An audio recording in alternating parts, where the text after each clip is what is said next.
genie. We got to look over here. We kept looking But I down. wanted to look at you. I know. 3, Yay. 2, 1. To hear the story. Okay.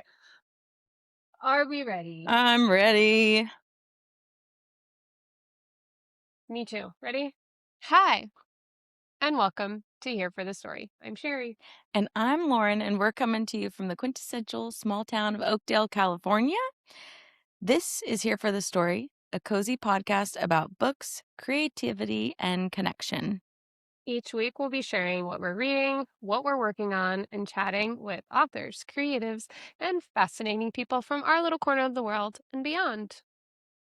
Today, we're talking about reading slumps, maybe why they happen, what causes them, and some things that have helped us find our way back when reading stops feeling fun. And we're excited to dig into it, are we? I think so. I'm excited. Before we dive in, let's do a quick check-in. Okay. Do you want to go first? Do you want me to? You go. Tell me Okay. what you're drinking and what you've been reading, because it's been a minute. I am currently reading Daggermouth. I thought you were about to pull a list from your napkin. No, but that would have been fun.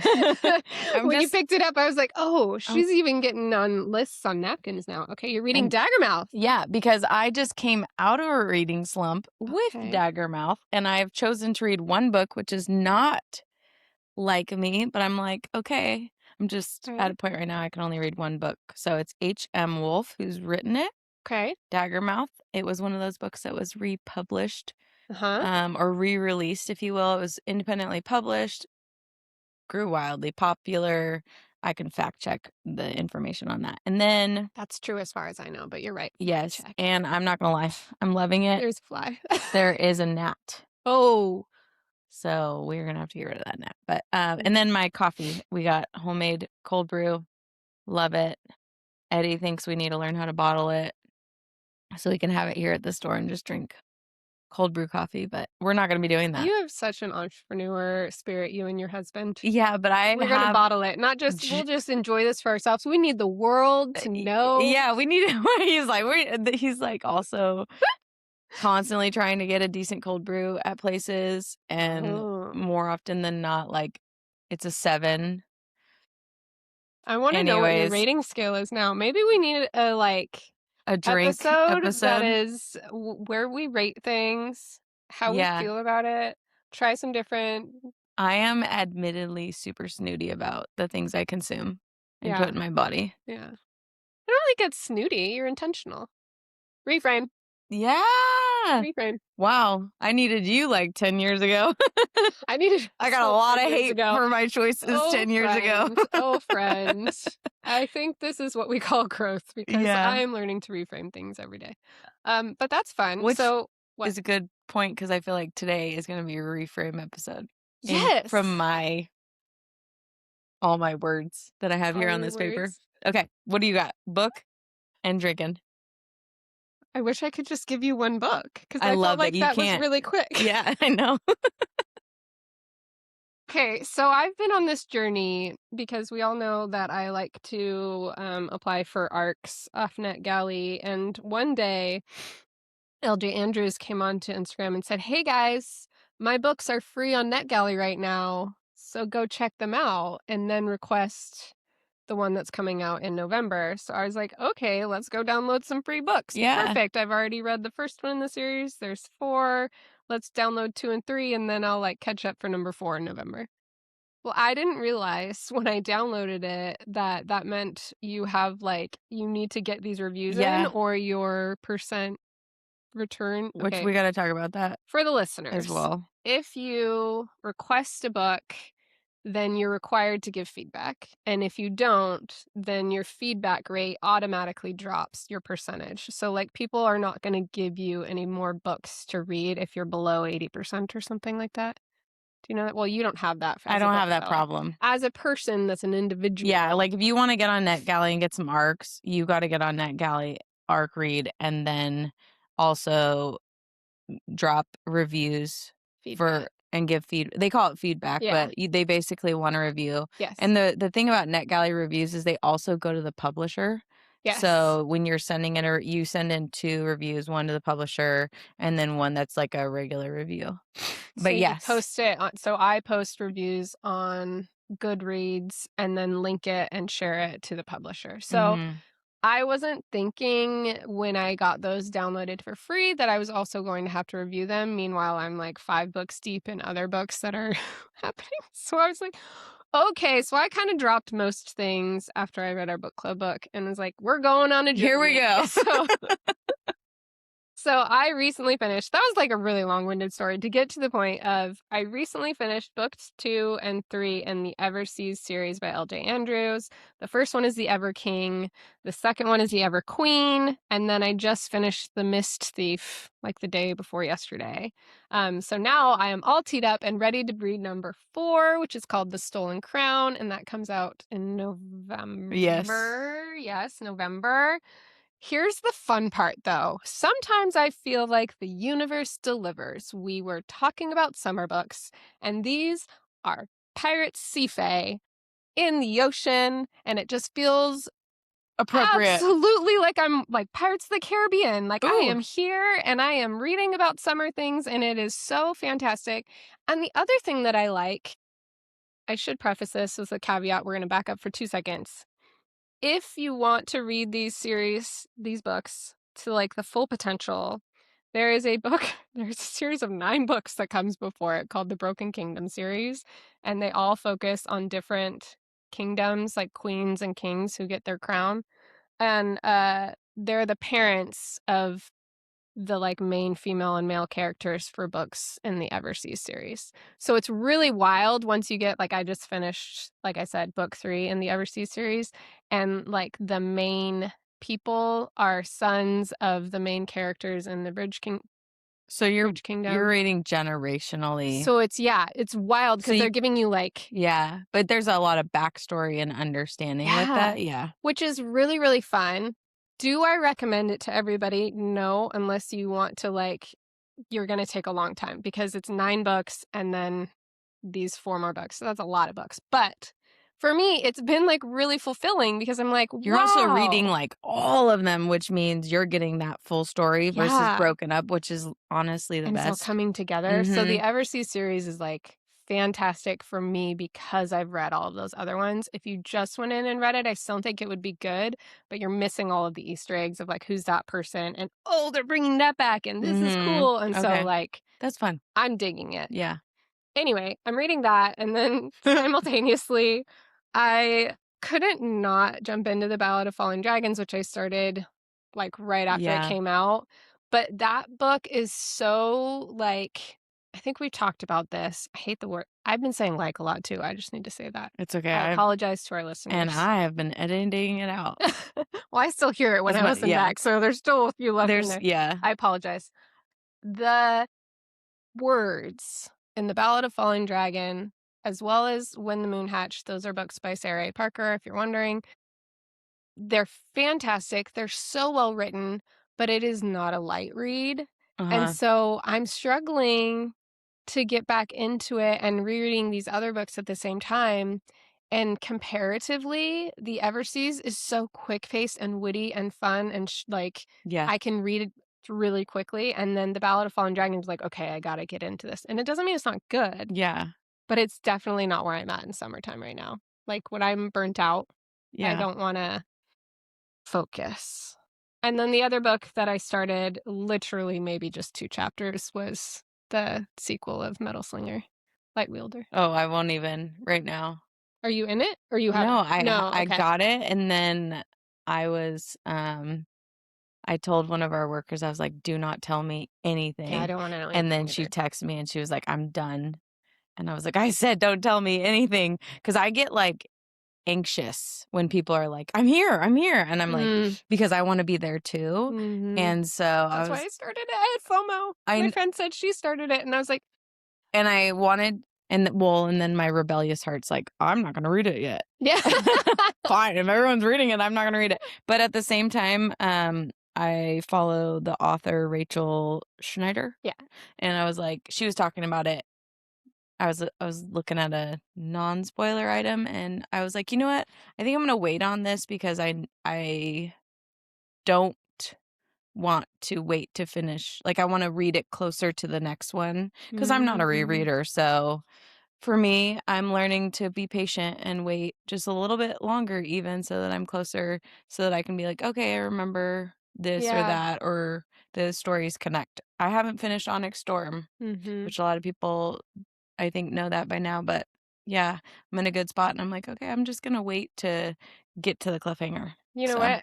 I'm okay with that. yep. My reasoning for wanting to read it is because I read Metal Slinger last August, and I thought, well, I still remember it, so I Yeah. don't Oh, want to I reread still it. remember it, but I'm like, I don't know if I'm ready to let go of the characters again. Yeah. I You had a bad not a hangover, but like you went into reading slump afterwards. went into the This. worst.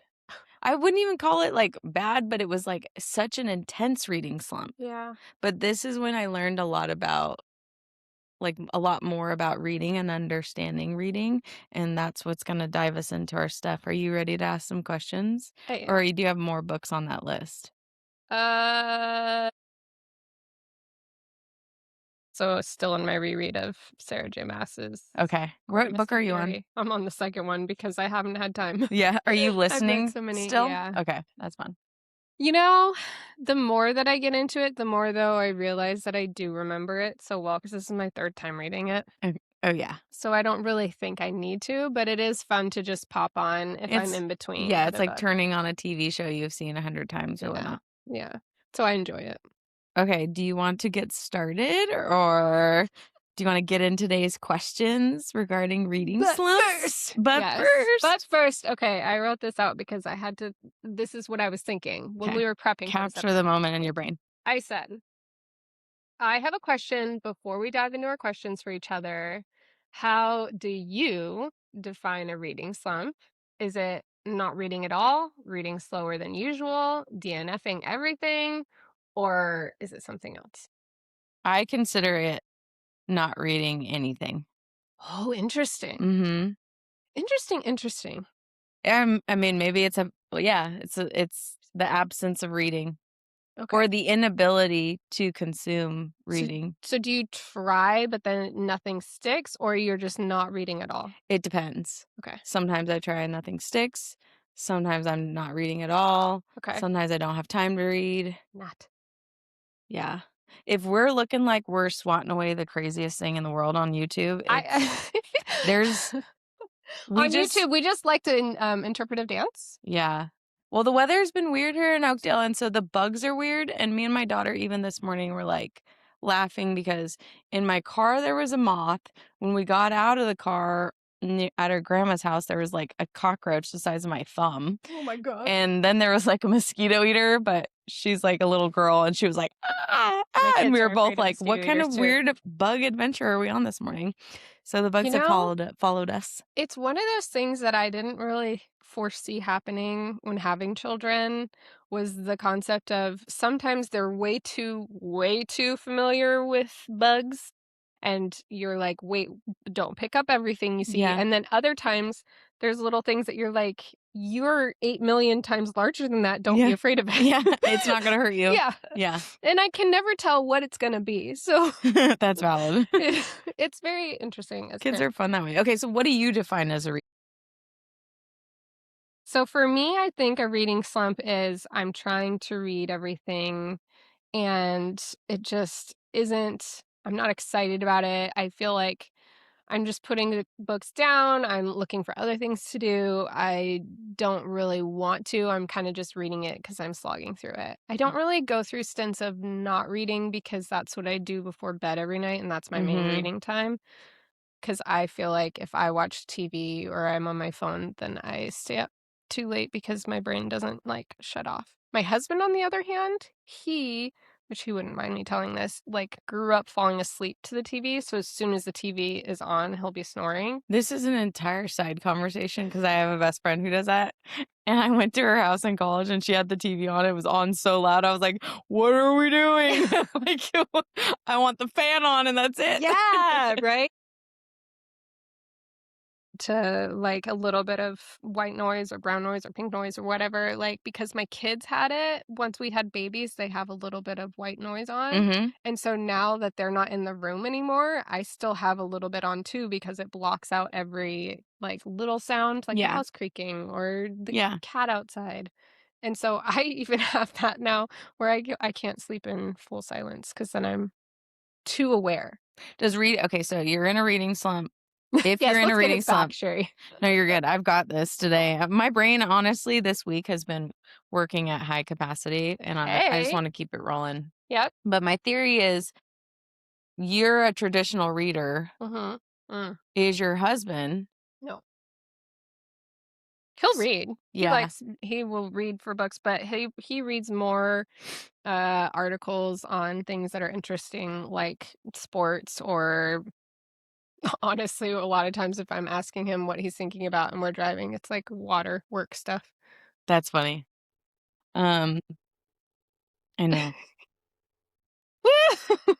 Uh, Okay. Okay. Here's the thing though when I hear the phrase reading slump, I think a lot of people assume that it means that either you're doing something wrong or like the universe is out to get you or something really negative. Hmm. And for me, I feel like I want to reframe it, and this is not something that I came up with, it's just an idea that I heard of its information. So, like, if I'm burnt out, or I'm reading the wrong book, or life is asking my brain to do too many things at once, instead of forcing my way through the reading slump, I've learned to like get curious about what's causing the reading slump and then find different ideas of like how to fix it. So, for example, to tie it back to what we were talking about earlier, Ballad of Falling Dragons is an incredible book. I'm really excited about it, but I am in a stage this summer where I have 3 children home with me all day and I'm trying to work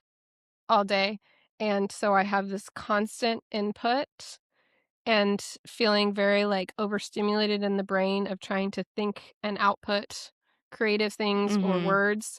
And so to get my brain at 8:30 p.m. after they've finally gone to bed to dive deep into something, like I can't Or do it. reconnect. Like, Yeah. I consider it, honestly, I think of certain books in a certain way, but I think of like lighthearted romance, and then I think of fantasy romance, and then there's like fantasy, almost Lord of the Rings esque, Epic. where it's so big, Mhm. it feels like I'm reading a college textbook. Yeah, sometimes And yeah. sometimes there's fascinating things that you learn in Mhm. college, but sometimes I don't want to read it. Mhm. It's like when people say I read to escape, Mm, that would not be escapism for me. right. Sometimes I want to read that, Right. absolutely, but I wouldn't consider that the ability to escape, for Right. sure. Right, because it does require a level of focus, which is fantastic if you have that time to do that or the space to do That's that. also, for me, as silly as this is gonna sound, a winter activity. Yeah, well, Like, or when the kids are in school and you're having a little bit more freedom in your daytime while you're working to or you're not being chill. consistently interrupted. Yeah, I think that, yeah, interruption bust is yeah. really, it can really ruin, and if you're in something good that's heavy, once you're interrupted, you can't miss a beat. You can't miss a sentence or a paragraph because that could be, like, a Yeah, vital you're like, "Wait, thing. who? What?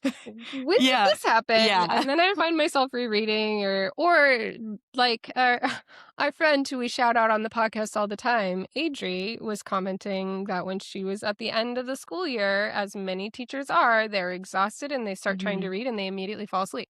Yeah. Like, that's not the time to be grabbing the book that, Yeah. maybe isn't gonna wake you up. Yeah.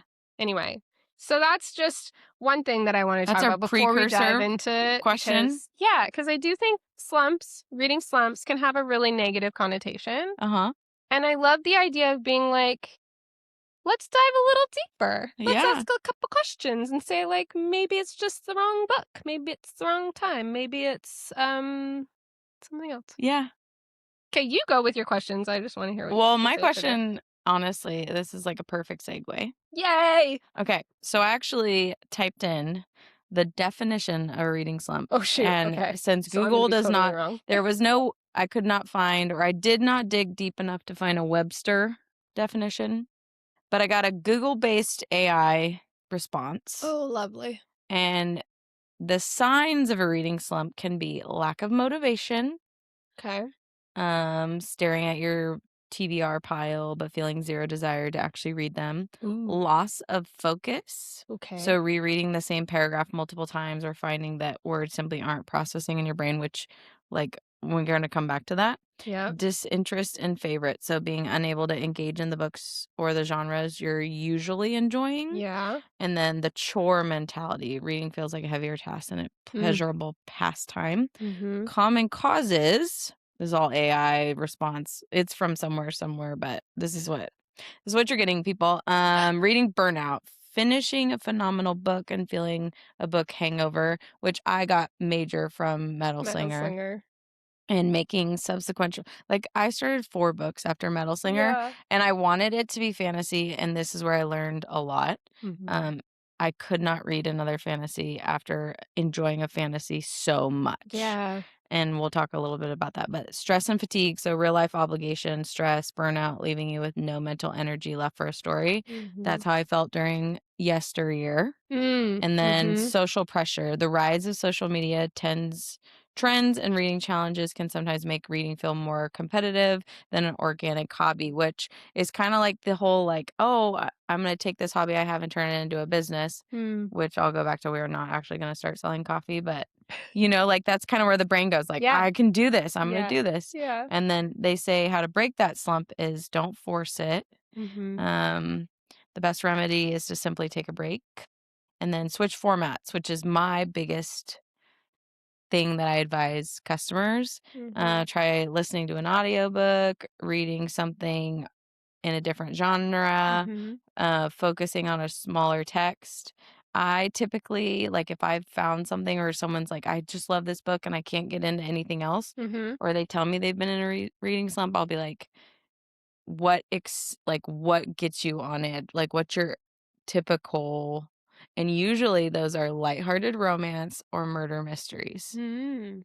And then rectify your palate, which is palate cleanser, short, fast-paced novella. But with all that to be said, Yes. from Google AI Uh-huh. and Google AI's definition and whatnot for reading slump, I tend to associate my difficulty Yeah. with reading and the troubles associated with reading from the reading building blocks from my childhood. Interesting. Because I think that reading is a fundamental part of your childhood True. and you learn it. You either learn like a love for it or like a desire for it from your parents and your family. Maybe your parents are really good about reading to you at night, or Mhm. maybe they're not. Mhm. Maybe your mom is a TV watcher or whatever. No, Mhm. no shame, no nothing, but you as a child are not going to see that. Yeah. So you're not going to associate it. Yeah. Or like for me, I was made fun of for reading out loud. Mm. And so it always felt like this, and my parents weren't huge readers to the point where I could like, was noticing them reading. Mhm. So I don't have a negative association, but reading wasn't a fundamental building block Mhm. of my childhood, Mhm. and that I don't associate it with bigger things. And so it was a later in life by my influences before social media influences that got Mhm. me to reading. Um, and I'm just curious, after all of this entire paragraph and soapbox I've just said, I'm rubbing off on you. um, reading is either introduced in the home or when it comes to education, there becomes a deliberate line of "I'm not a reader" to "I'm a reader." Yeah. What are your thoughts on that? And do you think, based on all of what I've just said, that kids wind up in a reading slump or adults wind up in a reading slump but have not been able to identify the right read? Interesting. Repeat the question one more time because I wanna make sure that I fully understand it. So based on all this, like, Yes. reading slump, like, we're defining it as reading slump, Yes. but I actually think it's more of a core root, An identity. an identity of I'm not a reader. Yeah. I'm not a good reader. Yeah. I don't like reading. Hmm. Do you think that? Do I agree with that? Is that the Yeah, question? do you think that do you agree with me on it's a like, do we realize it's a more of a root cause? Yeah, Like a right. root cause, or maybe they just haven't found, because I always kind of feel like you just haven't found the correct book, Sure. and I feel like that with reading slump, like, okay, you're just in the wrong book. So what's funny is I don't even know if that's actually a question. I think I you just had a lot to say, and I'm like, no, I "Hey, what's love your that you said thoughts?" it though, but the thing that makes me the most excited about it is the fact that it's not something I even really thought about. I don't think I ever questioned whether I was a reader or not, and I had the privilege of never being made fun of for Mhm, that as a child. And I was like, I'm thinking back to my elementary school. I was a reading buddy helping other kids learn how to read. So I think I took pride in my ability to read, but mhm, never said, like, oh, I'm a reader or I'm not a reader. That being said, I don't have huge memories of my mom or dad really reading beyond I knew my mom liked historical books. She was very into history.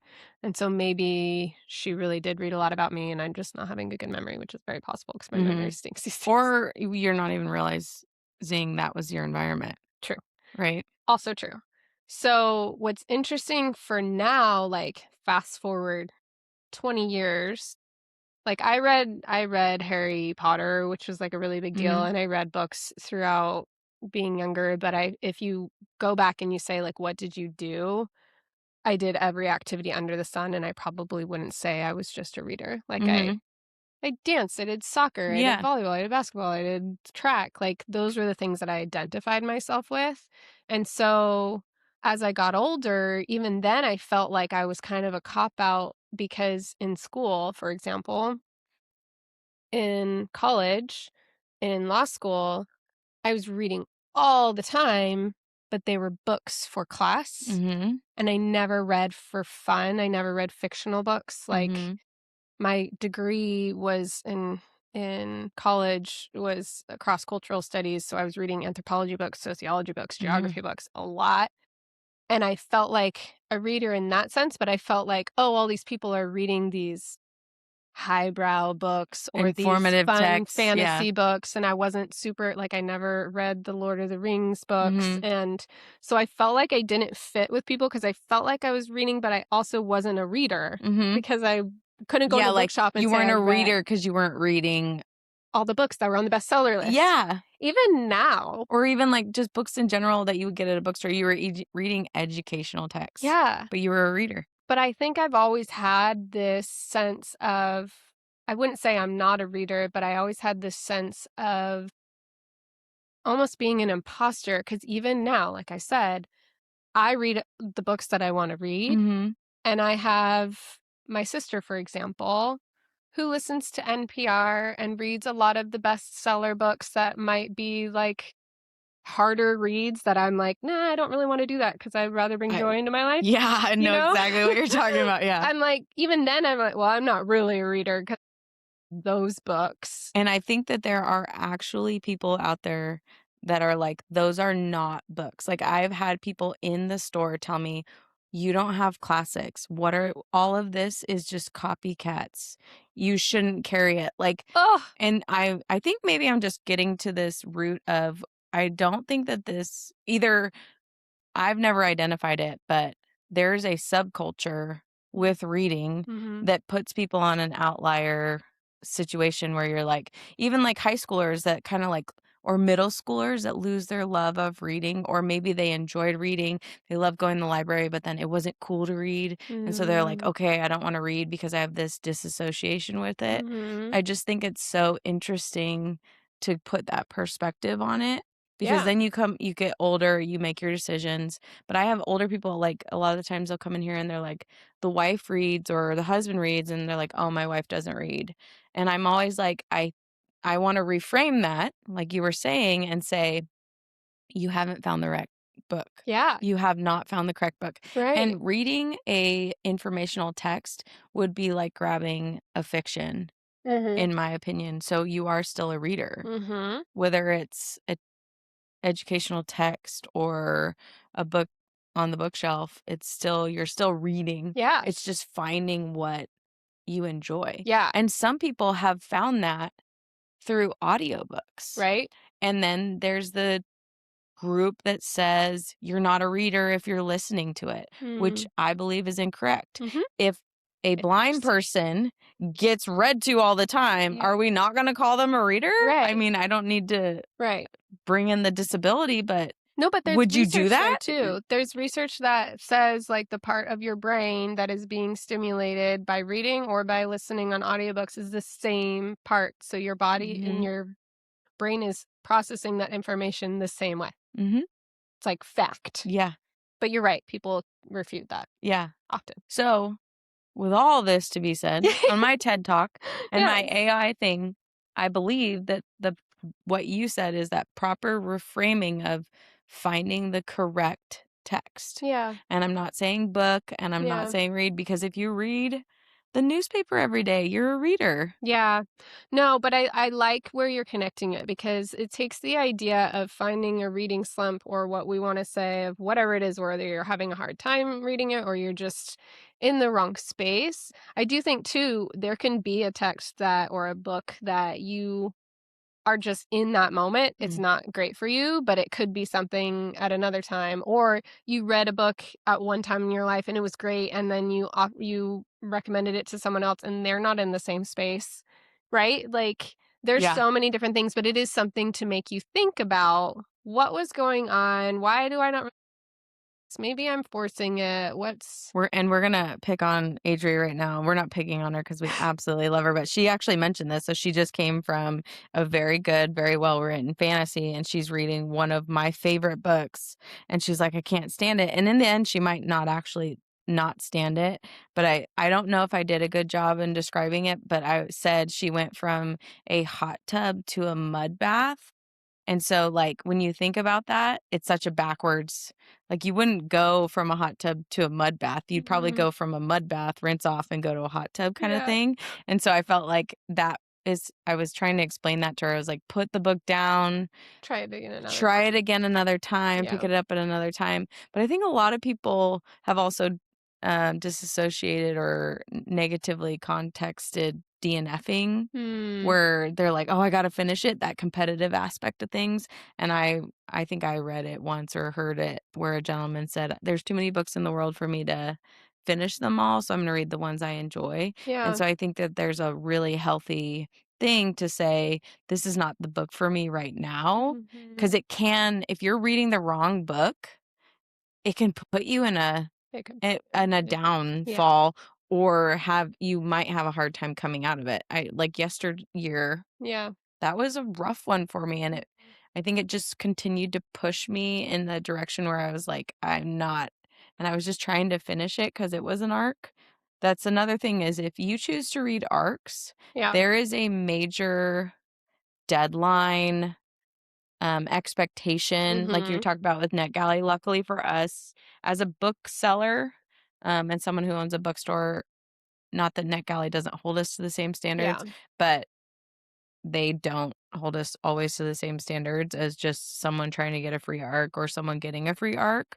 So they know that there's like a actual physical because they ask us questions like, are you hand selling this item? Are you bringing it in your store? How many Right. copies kind of thing. So they get a little bit more information from us. Right. But I have no idea where I was going. I think I'm running in circles, but If you also include a deadline in a book, it it makes it can hard. force you to Yeah, want to read, which that was it. Thank we've you. talked about that in past podcast episodes as well, though. Sometimes I do appreciate, like with going to a book club, being forced, quote unquote, forced, I'm air quoting, Mhm. to read a book because otherwise I wouldn't have, and it can surprise you. Mhm. So I'm not saying that people should always just be like, and give up Yeah. on it after 12% or whatever. Whatever. Yeah. I just think that there is something to be said. So my solution, and we're not even doing questions at the moment, but I will Yeah. say We're one just of the tangenting. things that I really love to do is have multiple books going at the same time. Not everybody likes that, Mhm. but it's great for me to be like, okay, I feel like going on a walk and I'm not going to bring a physical copy on there, but I don't really feel like just walking without listening to something if I'm by myself. And so I'm going to have a book on audio And sometimes it's gonna be a book that I've already read before, so I don't really have to think about it, but it gives me a little bit of something to listen to. Mhm. Or sometimes it's gonna be a new exciting book that makes me laugh because that's kind of what I want in my break time. Mhm. Or alternatively, you were talking about palate cleansers. Mhm. The Emma M. Lion series, The It's a Unselected fabulous Journal, palate is my cleanser. palate cleanser times a million. It is so easy and funny and quick that you can read it within a few days in between books that maybe you feel like you Yeah, need more brain power for, you know? right. So to have something on the back burner of thinking like, this is how I'm feeling, and then do that, like, it's great. Mhm. I also understand not everybody wants to work that way, but I think Yeah. that that has helped me with That is that combating. and that's I think what I'm was trying to get at is the understanding of myself. Yeah. Understanding that all those years when I was a kid, I just didn't find the right books Mm, and that that's okay and that I found the right books and that it's okay to put books down and mhm. it's okay to force yourself to read them so that you can get them for book club. Like all of it is okay.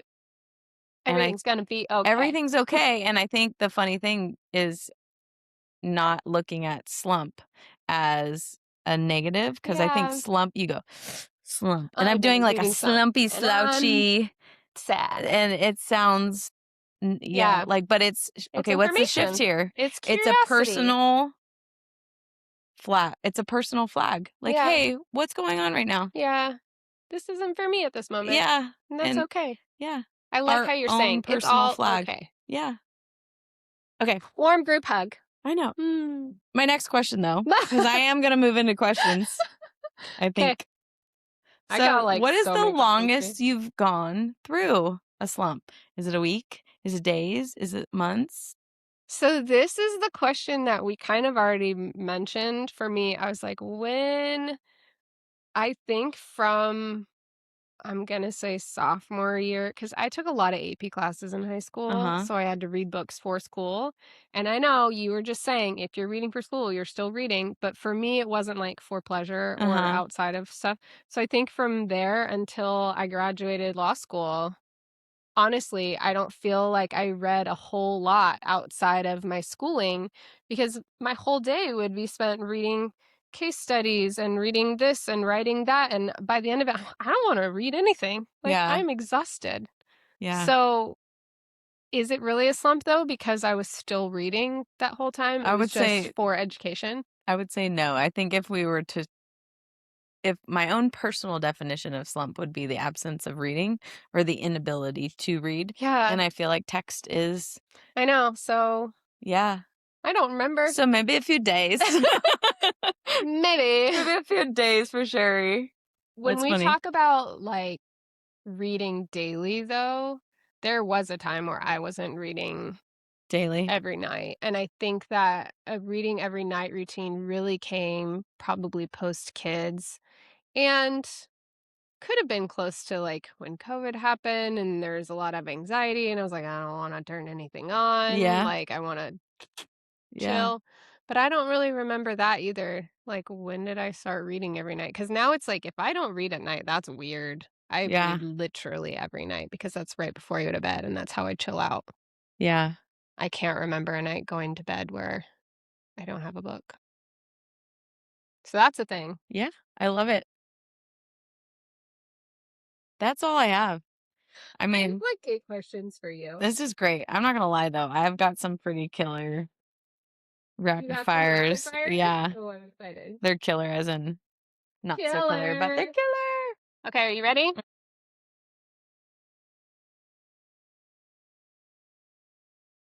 Do you think reading slumps are actually a problem that we need to fix, or are they sometimes our brain's way of telling us that we need a break? I think we need to redefine the word reading slump Mhm. and maybe start saying you're at a different point in your reading journey or Oh, your carriage has lost a you wheel. you are at a You're bridge at a where you bridge. can cross over it, you can go under it, you can go around it, Yeah. and you can see so it's more like info. Yeah. I like that. I think it's kind of funny. I don't want to take away reading slump because I feel like we kind of are like trying to take away all the negative connotations I of certain thing, know. but It's at the same okay. time, I feel like reading in my heart, I never want it to be associated with anything negative. Yeah. So I'm like, let's not call it a reading slump. Let's call it something different. Great tangential Yes, leading into this. Are you ready? I'm ready. As a bookstore owner, do you think that reading slumps happen because we're reading the wrong book or because life is just full sometimes? And if a customer walked into Storybooks and Mm. Toys tomorrow and said, I haven't enjoyed a book in 6 months, what advice would you give to them? Oh, this is easy for me because I actually get this a lot. Haha. I don't believe. What was the part of that question? Beginning, do you think that they're happening because we're reading the wrong book or because Yes. life is just full Reading the sometimes, or wrong both? book and life being too full, And what advice would you give for them? 1000%. And I would say get a different book Yeah. and or allow your life to be full. Hmm. Like you don't have to stop. Like it's okay. You don't always have to be reading. You don't always have to be reading. You're not like competing for anything in Hmm. actuality in the reading book of life or in the reading laws of life. You're not competing to be the person who's read the most book. Maybe you are. Wait, quick question. In the same vein, what if they want to, though? So you're saying, like, okay, you don't have to do this, but what if they're like, but I really want to, I just don't know how to go about it. Like, I don't know how to Well, pick a different book. and I would say that's easy, but also like if your life is full, Yes.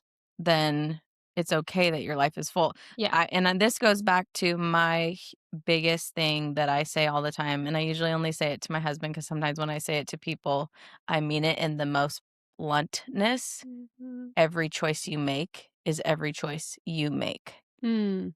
Whether you're Mhm. consuming too much sugar or consuming too much of a bad book or consuming too much of a whatever your choices are, and I say that a lot more for myself because I'm notorious for signing up for things and not looking at my calendar. Casey always gets me on this one, but I'll be like, "Yeah, we can do that. We can do that." And she'll be like, "You have like 4 things going on that week." And I'll be like, "It's fine. It's a It's all later right. Lauren problem," but also living through those busier times and not being Mhm. upset with yourself that you made those choices Mhm. and that maybe making those choices caused you to not be able to read. Not a bad thing, Yeah. but that's just the phase in which you're at. Yep. And then as far as wanting to read and not being able to find the right book, I do get this a lot. And I had a lady come in the other day. She's from Oklahoma Wow. and she was in the middle of reading a book.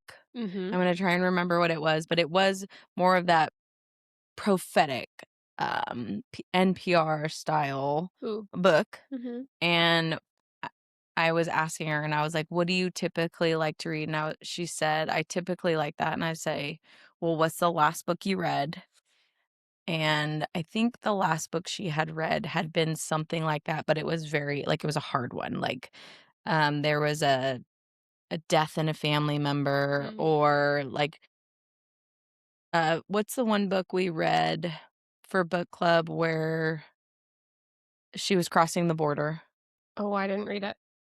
There was it But was yeah, that like was in August. American American something. something, American Dirt? American Dirt. So she's traveling with her son crossing the Yeah, yeah, border. yeah. The initial book like start it's just a heavy book. Yeah. And so this gal was trying to get back into another heavy book and I was like, "Well, sometimes when you're walking with lead feet, you need to lighten your load." And so I told her I was like, "What are some other things?" She's like, "I just can't be captivated right now." Mhm. She's doing the reread thing. So we worked into what other things she liked. We eventually wound up on a short, cute romance with, like, 0 smut in it, but just a lot of banter and fun, Mhm. but we asked a lot of questions to get there, and she ultimately went with that, Yeah. and I was like, "The book you're reading is a fabulous book, and I highly suggest finishing it at some point when you feel like it," but and then so she was excited. To Also you have to get excited, and I think right now with social media, if you're on Book Talk and you're on any of this, it's so easy to get excited about a book that is not the book for you. Oh, I didn't think that was where you were going with that. But yeah, you're right. I think we're so easy like, It might you not could probably be. be convinced to do anything online right now. Ah! The other day I was selling. But also take accountability for yourself. Yeah. And Like your choices are your choices. Yeah. And don't let other people make a choice for you. You know what, though? I'm just going to play devil's advocate here and say one thing that we haven't talked about with reading slumps, and a thing that can help get out of a reading slump if you're giving it a negative connotation, is talking to a friend about reading a book together. Mm-hmm. Because even if you don't necessarily like the book, you can talk to your friend about what it is you didn't like it, and you're getting that sense of community and conversation, and it makes the reading Surrounding that story. experience even better. I don't even remember what book it was, but I feel like there was a book recently where I was talking to someone, we were talking about all the reasons that we didn't like it, and it was hilarious, and we were laughing, and I was like, I probably will never read that book again, but I got so much out of the experience that I was like, I want to read more books with people. Yeah. And a lot of people, it's a very not lonely, but like solo journey. And Yeah. so they're not talking about it with people. And I think that's one thing that is helpful to me. If you like the book or not, at least you can talk to somebody about it. That's super valid. Sometimes that's hard. I think you've got to find the person that can read at your pace. Well, that's true. Reading the same book as you. Because I know I've tried to do this with my good friends, and I'm like, 7 years later, I'm like, have you gotten to the part yet? Like, come on. Because then you're like trying to read it with somebody and talk to somebody about it, but they're not there yet. This is valid, though. Yeah. It's so valid. All these things. So if you can both try to read it by a certain date. Or just matching, like, someone who's equally yoked in reading. Yeah. Someone who can read at your pace, who has the same excitement around it. And it's not a bad thing if they can't, but like, just if you go to your friend that's a slow reader and you're a super fast reader, go. Like, that's why I told the one gal, I was like, don't tell me, because she reads at an insane pace, but she also does not have the same life as me. Mm-hmm. So she has what I would consider more time. Mm-hmm. And I don't have that kind of time. So I'm like, I don't want you talking to me about this book until I'm ready, because I know she's going to finish it. Yeah. But Sure. I'm not there yet. Yeah. So when I'm ready, I'll talk to her. When I'm ready. But just know your people. Okay. Know your book people and make book friends, because it is so fun. It is so fun. This is leading me to another thing, though, that's beyond just the people, but comfort reads. Yeah. So we've talked about the question that you've said multiple times to people, like, what's something you normally are reading? It could be something that you're comfortable with, but it could be something that you feel like you should read or something. Are there genres, authors, people that you're like, okay, if I'm having a hard time, I'm going to come back to this? And do you think that that's something that always kind of wins out? Or do you think sometimes even that is just like, it's just the time that it's just books aren't it right now? What do you think? Say that again. Ah! Well, I kind of just made it up on the spot, but I will try it again. Okay. Do you have a comfort read, author, genre of books? Uh-huh.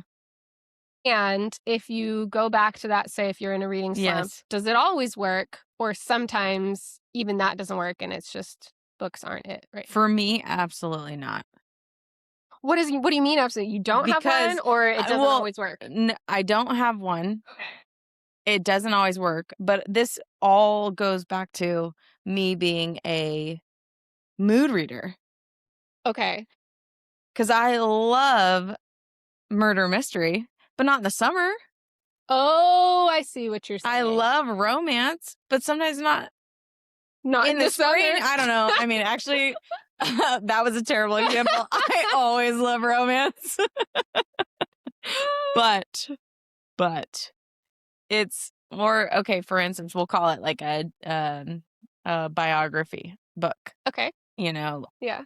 Sometimes I digest biography books because I just want more and more information. Sure. But it depends on my mood, and that has all been a part of my reading journey as someone who did not grow up reading. Sure. And I think that sometimes when we grow up in an environment doing something, it comes naturally, whereas I had to learn it later in life, so I'm more aware of it. Whereas sometimes when you learn something natural, you're not even aware of what your quirks are or whatever they might be, because you kind of do things naturally, whereas I had to figure out I wanted to keep on reading, but I also had to push. I had to be like, okay, well, I didn't like that, but I'm willing to pick up something else. Yeah. Okay, that didn't work. And then when I would find something that would work, I was like, well, this is what it is. I need this out of this Yeah. when I lack this. Yeah. So, yeah. Yeah, it's weird. You just like made me think about just again back to this conversation about I didn't grow up reading or I wasn't a reader and your identity and feeling like I didn't really think about it as a child. But I did think about the fact that I wasn't reading as much as some people around me. So I didn't Mhm. feel like a reader, but I also never said that I wasn't a reader. Yeah. Okay, well, I'm going to give you this caveat, and the reason why I say it. I took AP classes in high school. Yeah. I went to college and I got a degree. Yeah. I didn't read. But you did to do those. No. I can remember the singular book that I read, and it was in college, and it was a finance book because I was failing. I have an innate ability Yeah. to not read all the text and still get through it. So you just take the class and write notes and then Yeah, not read I'm a the big, textbook? like, no, or a skimmer. Okay. And not actually, like, reading the full context, but skimming Okay. enough to, That's a like. skill. I'm impressed. Yeah, me and my brother both have this skill, and we joke about it, like, I never even needed any of those quick notes or anything like that, like, Yeah. my fake it till you make it is, like, on point. Impressive. Yeah, because I remember, I'm like, me and my opposite of brother that. both joked about graduating college and, like, the lack of reading that we did. Oh my gosh. Like, I I read took AP Bio, and I remember skimming. But my brain just works like that, and I don't know if Yeah. there's anyone else out there, but also, I can't say it's and that's probably why I don't remember things because I didn't whereas my husband, when Mhm. he reads at an achingly slow pace, He's but he really can digesting it. recall Yeah. everything. Yeah. I'll ask him something, and he'll give me, like, a generalized answer, and then I'll be like, "No, go deeper," and he'll basically recite the text to me. Wow. So that's I bet if I read it, I'd have more I don't know. But that's why when I say you're a reader, and I think even reading the text, I consider you a reader Yeah. because I got through so much without actually reading it. Like, I'm just dumbfounded. I don't know how brain doesn't work that. I remember even taking AP Bio and not like sophomore year Yeah. and not being good at it. And I was like, "Oh, I'm just going to drop down to regular bio." And I was in the class for 2 days and I was like, this is too easy. They put me back in AP Bio. And so I had to I had to work harder, if you will. Yeah. But yeah. Yeah. And I remember So being in interesting. college and having a finance class. Because I was a business major. And I'm decent at math, but I remember finance being particularly hard, and I was like, "Okay, Lauren, we're gonna You read gotta this read book." this to But figure let it me out. tell you, I had the best grade, Yeah. because I was, like, really actually reading it. But, I mean, I skated by with, like, A's and B's, and I was satisfied with that. I love that you say that skated by. The average is a C. A's Yeah, and B's is above yeah. average. I'm also You're doing great. competitive in certain ways, because someone once told me a doctor who gets a C is also a doctor, and I Mhm. was always like, "Whatever degree I get, I'm still gonna have a B or an A, I'm not gonna go that I'm not gonna set my bar that low." Anyways, we're on a Same here. I'm yeah, just saying that, like, don't say you skated by with an A and a B because yeah, that means you're doing very well. yeah. You're doing great. It was good. I'll just talk you up. Here's the reason why I say skated by, because I know myself, and I know I And you're could have like, "You done could have done better. better." Yeah. I could have done better. Oh, I felt that way too. And this is what my business coach, she always says you're like an overachiever and I'm like, "No, I'm not. I could be doing more." Like Yeah. which is kind of a thing I think I'm overachievers having say. to reel back by just owning a bookstore at this point. Like, And a podcast. Casey was like, And I was like, "Can you open a business?" Like, yeah, I have another idea. She's like, "You need to shut up." So, that's so funny. anyways, okay. Do you have any more Well, questions? this is a question that is kind of to what we were just talking about that like you've talked about being a mood reader. Do you think that mood reading actually helps prevent slumps or do you think that that might cause something for you? Because like you said, you're not going to be reading an epic fantasy in the summertime. I think it's definitely both. I think you could, for instance, yesteryear. Yep. There's probably a time in which that would have been an excellent read for me, Mm. but because I wasn't in the mood, it drew out, and you could, like, probably if you went back on our podcast notes for the amount of books that I stopped and it whittled down, and then, but the vice versa is the same. Yeah. So getting into a book where Lindsay Olsen's book Yeah. that we're gonna talk about next, that book just had me so excited for reading, and it was Mhm. also the cool thing too is if you're in a certain book, for instance, Lindsay Olsen's book, we're gonna talk about a lot more, but her book is so lighthearted, Mhm. but it's fantasy, Mhm. so I can go either direction. I can go into deeper fantasy, I can go into a larger light fantasy, I can go into, traditional romance or contemporary romance. True. I can go into something else because of the lightness Mhm. of that book. So, as far as the mood reader is, yeah, Yeah. I definitely I think think it could that's go both helpful. ways. We'll just have to change our podcast name to the Self-Awareness Podcast because I feel like we consistently relate it back to being Aware of yourself. aware of yourself. Here's the thing is I think one of my favorite parts of reading is not necessarily, although I do enjoy the actual reading itself, but I do think that it is the aftermath. It is the conversations that I'm having with people like you or with Mhm. people from book club. It is the excitement that I get after reading something to where I can't hold it in and I have to tell my husband about it, even though he could care less about what it is. It is the laughing out loud while I'm listening, while I'm walking. It's the aftermath of a really good story being like, wow, or the creativity of somebody putting all of their life's work into this book and then us getting to appreciate it, like the art of it. Mhm. I think that so much of people are kind of like, well, like reading, I don't really want to sit down and like just read, but it's the whole encompassing Mhm. part of it. And like you're saying, a huge part of that is the learning more about yourself and what you like and what you don't like and what brings you like to feeling in a better way or what gives you something to appreciate outside of it.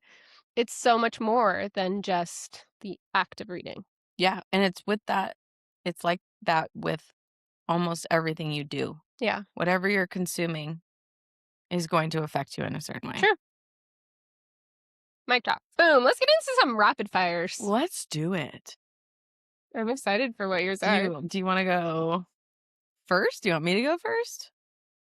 Mine, I don't Um, know if they're gonna be I was actually writing them out, and I was like, "These aren't gonna be good rapid fire because I guarantee Sherry's gonna think about it." But I only did 5 just you in know case me so for well. funsies. Okay, I'm gonna go first just because why not? Okay, do it. If you had to be a Disney character, who would you be? My first thought was Belle. Right. Because that's just my favorite But Disney do you character, wanna and be she's a trapped in a reader. dungeon But and do I married? no, but do I want a gigantic castle full of books with a ladder that Yes. I can and sing to animated chairs? Yeah. I want an after he becomes a man, Beauty and the Beast. Okay, this is Is here's the there a one thing I have to fanfic say book about on that. that? I don't necessarily like him as the Beast, but I also was disappointed with the prince. No, I was not. I'm not blondes for me are not my thing. That's very superficial, but like No. I want my tall, dark, and handsome prince, which I married. And I love my blondes with colored eyes. But I was like, no, you're not what I pictured. I want a resand. Okay. That's so Just give funny. me resand. But actually, the more that you say that, the last few days, my children have gotten really into Cinderella and we've rewatched. Do you remember the Roger and Hammer scene with Brandy and Whitney Houston? Yes, that Cinderella? is an excellent Okay, that's like a circa It's like early it had to have 2000s. been early Yeah. 2000s. It's terrible CGI. I'm just gonna put it out there. It looks ridiculous. You know what? It was probably fabulous for its time. It was. So Now it's we were laughing about it. But that story actually was really funny. I also was in the musical Cinderella when I was in Okay. high school, which was really funny. And I think that that story of like the rags to like Riches. the Cinder lady and she becomes a princess. The It's just billionaire romance. I want like the deep dive into that story. I want like more because I feel like it's so simple that she's just like, "Oh, I'm a maid. Oh, I'm a princess." And now I want to be like, "Where are they now?" What's she doing now? That's how I feel about Belle and What's Beast. going on? What's his real name? Eric is No, Eric's mermaid. from Ariel. He's just the Beast. I don't know. No, I feel know like he has a name, but I don't know what it is. I don't know. Hold on, we're gonna see. Okay. What is the Pause. Beast's true name? Prince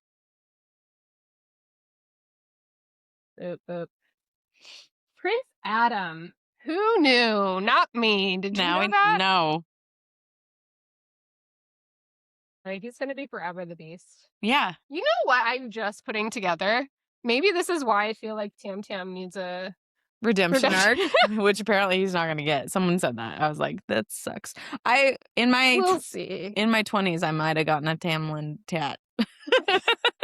I have no tattoos, but I love me a blonde, and I'm not going to lie, that's probably what drew me into that book.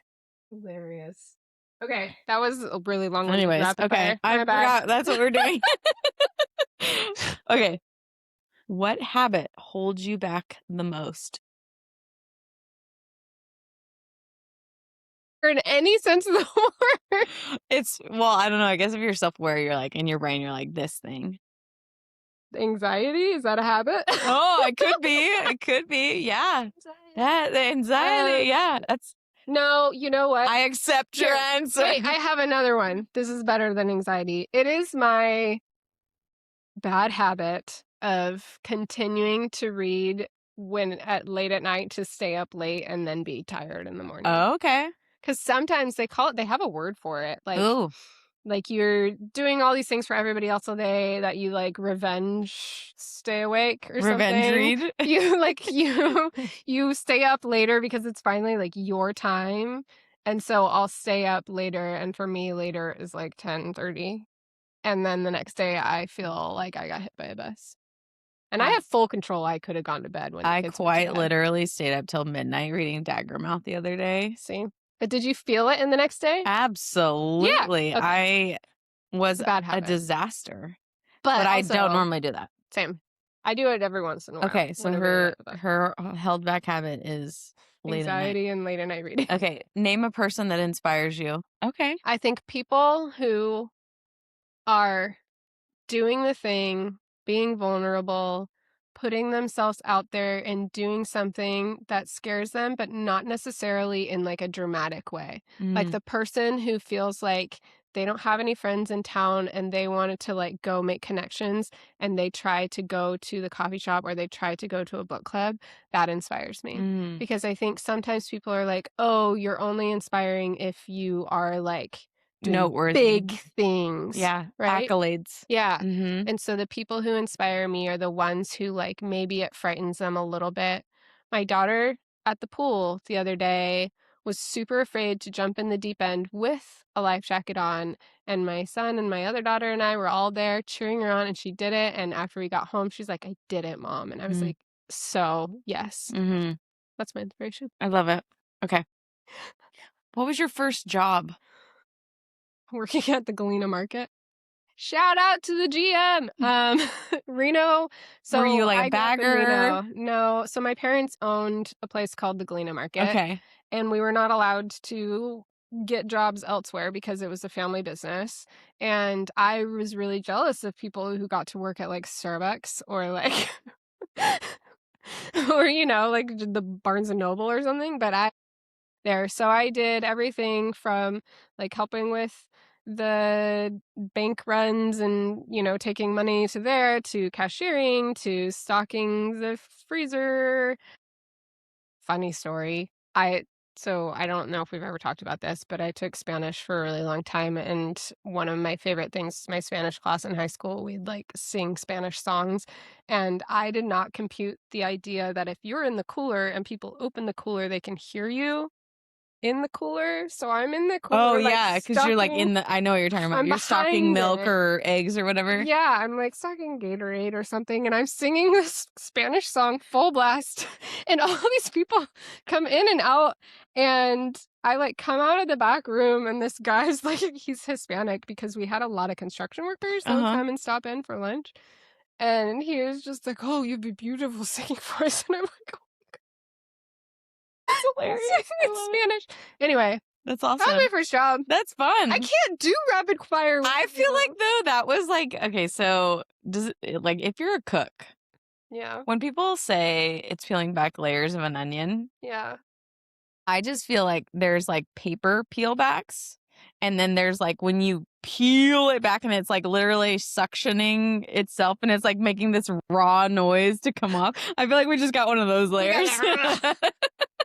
This is raw stuff deep. you didn't know. That was deep. I Oh my loved it. God. Okay, last question. Okay. What subject would you be okay with never having to learn again? Ew, Laura. Oh, you know what? Here's the deal. I work technical stuff on the computer all the time. Like, that's just part of my job. But I took like a coding class in Ew. college and I did not like it. Now, the theory behind it of being able to create something and make it work, great. The technical idea of actually just doing it and making so that like one space can change whether a whole code can work, hate. Yeah. I did not enjoy that. I would never take that class again. Yeah. That's like very specific though, because most other classes I'd probably take again. I love it. That's all I have. What's your rapid fire? Okay, I'm gonna do mine, but then I kind of want you to answer your own rapid. Oh, gee. Okay, start a new book or reread an old favorite. Know your answer. Start a new book. I know. Sorry. Audiobook or physical book?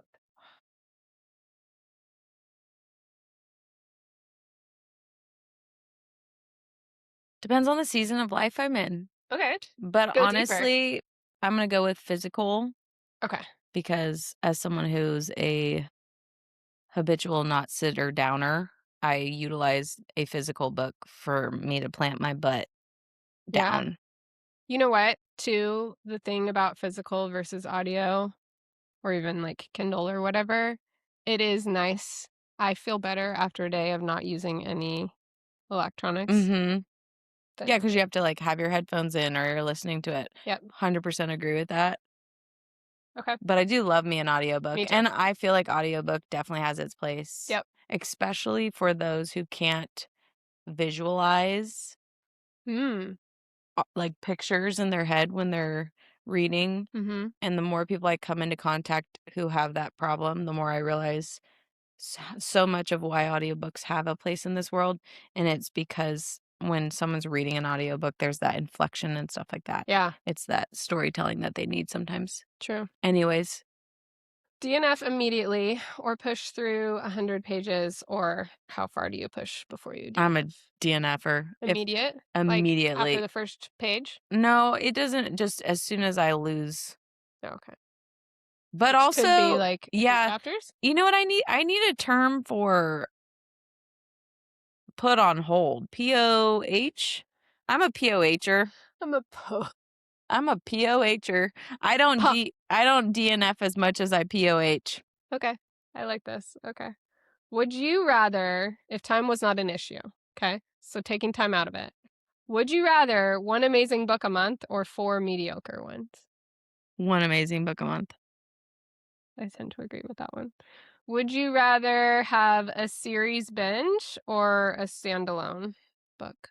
Like, if the series was so good, Standalone. you'd still rather only have one. Yeah. You don't like the extra you get from the series? Okay, even as a kid, I remember being like in a movie theater, watching a movie because I wasn't a reader, and just wishing there was more.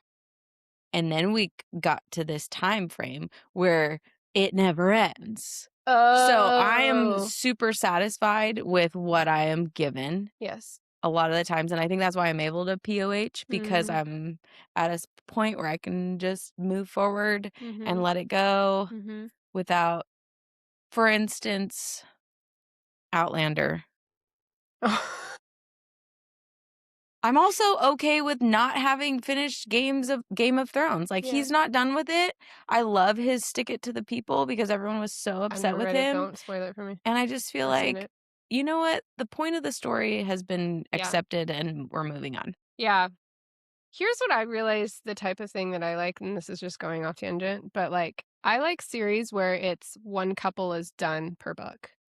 That's very enjoyable, correct. The Everseas for me has been... Isn't that the way Sarah Beth Durst is?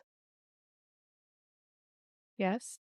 Yes, same world, different main characters. Yeah. That's the way Bridgerton is. That's Yep. the way the Palace of the Rogues series that I've talked to you about is. So you can It's choose so to you can keep still see and or have let it that go. depth, but Mhm. you at least get, like, closure with the character, like but, like, one person doesn't get their character moment until book 4, like Eloise, and she gets to be in all of it, but then she gets her love interest. It feels more like a payoff.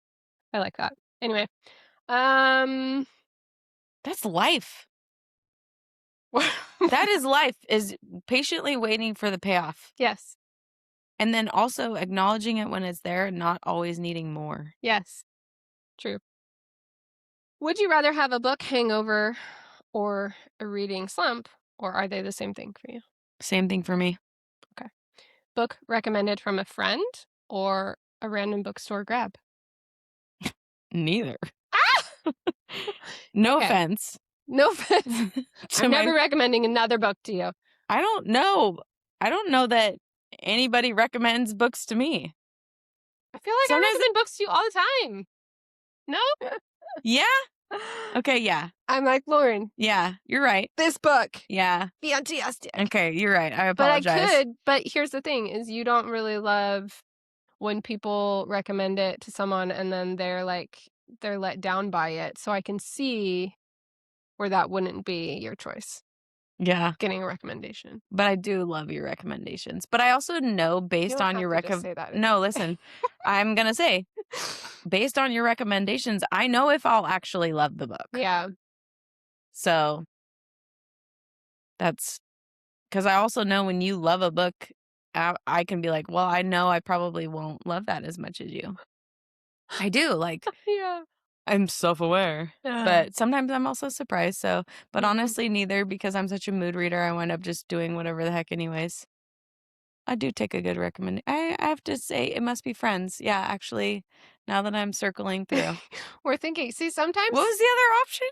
to just randomly grab one at the Yeah, that I bookstore. don't think I would ever do. I totally used to. I had like, my MO was going to, like, a Barnes& and Noble because we didn't really have an indie bookstore, and I would just go and You based off the just cover and the back of it, be like, "This sounds good." I do that with Half the time it's not. wine, Okay. but I don't really drink that much anymore anyway, so Yeah. was that the last one? That was the Oh, last one. man, that was good. Well, this has been fun. This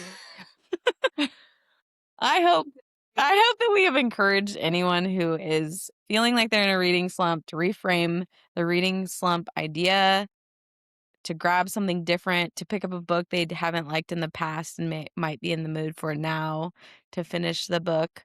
And we're gonna start calling it, I don't remember, but we're POHing. We're gonna POH. You just gave me another tip for our readers listeners, not readers. Well, you can be a reader and a listener. Here's another thing you could try. If you're wanting to get out of the reading slump, if that's what you feel, or you're just, like, curious about something different, listen to our podcast, Oh yeah, or try diving deeper on, for example, if we interviewed one of the authors, you're gonna probably be more likely to like the book having known more about the author and more about that's the book valid. itself. Yeah. The origin story for the book Yeah. is usually pretty up there for getting me to read a book. Mhm, or different fandoms, like Mhm. Shannon's fandom for A Stage Set for Villains. I obsess over that book, but her stories Mhm. are so funny, and the amount of people that, like, post hilarious memes with it, Mhm. it makes it feel like so much more than, again, just Yeah. reading the book. Like, Yeah. it's fun to be involved in something. Mhm. Yeah. That's all. Okay, so if you have any suggestions for podcast ideas, any authors you want us to interview, anything like that, you can send us an email at hereforthestorypodcast@gmail.com. Yep. If this is the first episode you're listening to, you can go back and listen to what we've been talking about all year. And we hope that you can hit the little subscribe button and hear more podcasts coming up. And check us out Yeah. on social media. Say hi. Fun fact, we're halfway through the year. We started this at the beginning of Yeah. January, so it's been a full 6 months. You can share with us what your favorite episode was in the Yeah. Gmail. Maybe we'll do Yeah. some sort We're of gonna do a episode few having about more that. giveaways and stuff like that. So that's gonna be Whoop, whoop. fun. So be on the lookout. updates, shop events, things if you're local. The book club at Storybooks and Toys is happening on July 9th. We're reading Remarkably Bright Creatures. Come join. Come Come have check some us out. tea. Morning market, Morning market's story time, happening. and craft on Tuesdays at the bookshop. The mashup party. July 10th, we're honoring Miss Releasing. Laura Marie Myers, who has written a wonderful book. If you are a lover of your childhood and you Yeah. are in your I haven't even read late it, and I'm excited 30s, about it. 40s, you enjoy romance, because I'm not going to lie, the main character reminds me of that boy in school you couldn't stand but you loved. Is that a person for you? That's not a person for me. I don't think if I couldn't stand them, I didn't love them. Well, yeah, but like you couldn't stand how much you enjoyed them. Oh, okay. You know what I mean? I love you so much. No, Nope. not love, Like but you? I I don't don't know. know if It's I that have that it's get that that. childhood boy girl interaction, Okay. that youthful flirtation. Right. I don't know if I had that. Yeah, well, we'll see. We'll have to come back. Everyone tell me what you think of the book when you read it. It comes out July 10th? No, no, 7th. It comes out and the party's on the 10th. yeah. Also, book bingo still happening? Yes, book bingo is still going on. We've got gift cards right now for different shops around town and a few other giveaway items that we're giving out. So if you've completed a book bingo, come bring that in.